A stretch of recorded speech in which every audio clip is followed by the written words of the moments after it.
नमस्कार हरि प्रेमियों की चैनल में आपका स्वागत है। हरि प्रेमियों, कैसे हैं आप? उम्मीद है आप सब अच्छे होंगे। आइए आज का प्रसंग शुरू करते हैं। बृहस्पति व्रत कथा या वीरवार व्रत कथा। हरि प्रेमियों,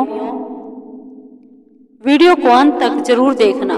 अगर आप चैनल पर नए हैं तो प्लीज सब्सक्राइब करें और बेल आइकॉन जरूर दबाएं ताकि आप तक हमारे सारे नोटिफिकेशन पहुंचते रहे। हरि प्रेमियों, आइए जानते हैं। सालों पहले एक गांव में ऐसा गरीब धार्मिक ब्राह्मण रहता था जिसकी कोई संतान नहीं थी। वह रोज नहा धोकर मन से देवताओं की पूजा करते हुए संतान की मांग करता था, लेकिन ब्राह्मण की पत्नी खूब आलसी थी। वह न स्नान करती थी न ही पूजा पाठ करती थी। पत्नी की इस आदत से ब्राह्मण बहुत दुखी रहता था। ब्राह्मण के धार्मिक गुणों से उसके घर में जल्द ही संतान के रूप में एक पुत्री ने जन्म लिया। उसकी पुत्री भी ब्राह्मण की ही तरह धार्मिक थी। जैसे जैसे वो बड़ी हो रही थी, पूजा पाठ में उसका मन भी उतना ही लगने लगा। वह हर रोज सुबह उठती, स्नान करती, भगवान विष्णु का ध्यान व जप करती थी। इसी तरह वो बृहस्पतिवार का उपवास भी करने लगी। इससे ब्राह्मण के घर की गरीबी भी दूर होती थी।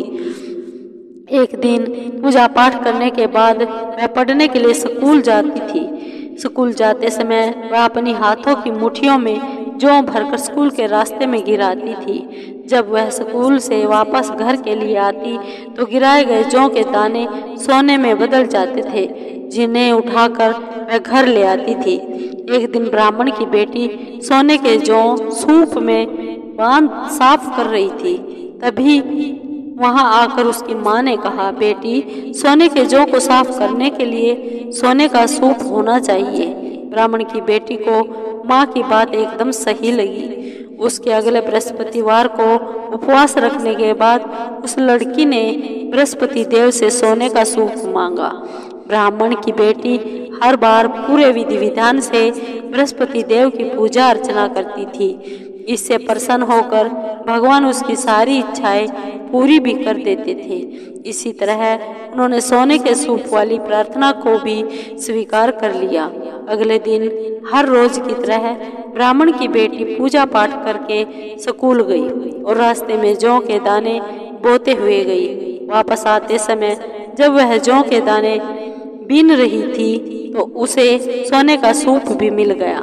सोने का सूप लेकर वह घर आई, जिसे उसने सोने के जौ साफ किए। एक दिन इसी तरह ब्राह्मण की बेटी घर के बाहर बैठकर सोने के जौ को सोने के सूप से साफ कर रही थी। तभी उसके घर के सामने से एक राजकुमार गुजर रहा था। राजकुमार ब्राह्मण की बेटी को देखते ही उस पर मोहित हो गया।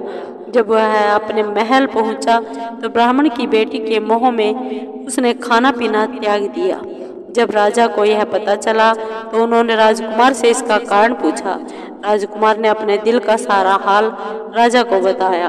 अगले ही दिन राजा अपने मंत्री के साथ ब्राह्मण के घर गया। ब्राह्मण के सामने उसकी बेटी के विवाह का और अपने राजकुमार से करवाने का प्रस्ताव रखा। राजा का प्रस्ताव सुनकर ब्राह्मण काफी खुश हो गया। उसने तुरंत ही विवाह करने के लिए हाँ कर दी। कुछ ही दिनों में राजकुमार और ब्राह्मण की बेटी की शादी हो गई। इधर ब्राह्मण की बेटी शादी के बाद अपने ससुराल चली गई। उधर ब्राह्मण फिर से गरीब होने लगा। उसके बुरे दिन दोबारा वापस आ गए। एक दिन ब्राह्मण अपनी बेटी से मिलने के लिए उसके ससुराल गया। पिता की हालत देखकर उसने बहुत सारा धन देकर ब्राह्मण को विदा किया। बेटी का दिया हुआ धन कुछ ही दिनों में खत्म हो गया और ब्राह्मण गरीबी की वजह से फिर से परेशान हो गया। ब्राह्मण फिर से अपनी बेटी से मिलने के लिए महल गया और उसने बेटी को सारी समस्याएं बताई।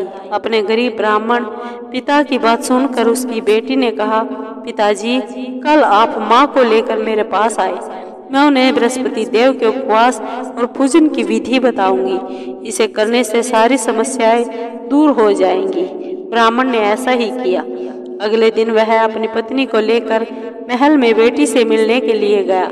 पुत्री ने अपनी माँ को बहुत समझाया कि उन्हें आलस त्याग कर सुबह स्नान करना चाहिए और भगवान विष्णु की पूजा करनी चाहिए, लेकिन ब्राह्मण की पत्नी ने उसकी एक भी बात न सुनी। वह अभी भी पहले की तरह रहती थी। माँ की ऐसी हरकतों से तंग आकर एक दिन उसकी पुत्री ने माँ को एक कोठरी में बंद कर दिया। उसे जबरन सुबह स्नान करवाया और भगवान विष्णु की पूजा करवाई। इससे उसकी माँ की बुद्धि में सुधार हो गया। अगले ही दिन ब्राह्मण की पत्नी सुबह उठती, स्नान करती, भगवान विष्णु की पूजा करती, साथ ही बेटी के अनुसार हर बृहस्पतिवार के दिन उपवास भी करने लगी। इससे प्रसन्न होकर बृहस्पति देव ने उनकी सारी गरीबी और समस्याएं दूर कर दी। फिर वह एक सुखी और संपन्न जीवन जीने लगे। इस व्रत के प्रभाव से मृत्यु के बाद ब्राह्मण और उसकी पत्नी को स्वर्ग का द्वार भी मिल गया। आलस्य करने से किसी भी तरह का काम नहीं बनता।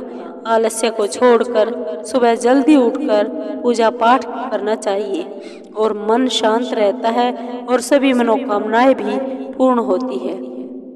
हरि प्रेमियों, आपको ये वीडियो कैसी लगी? अगर आपको वीडियो अच्छी लगी हो तो लाइक कीजिए, शेयर कीजिए और कमेंट जरूर कीजिए, सब्सक्राइब कीजिए। धन्यवाद।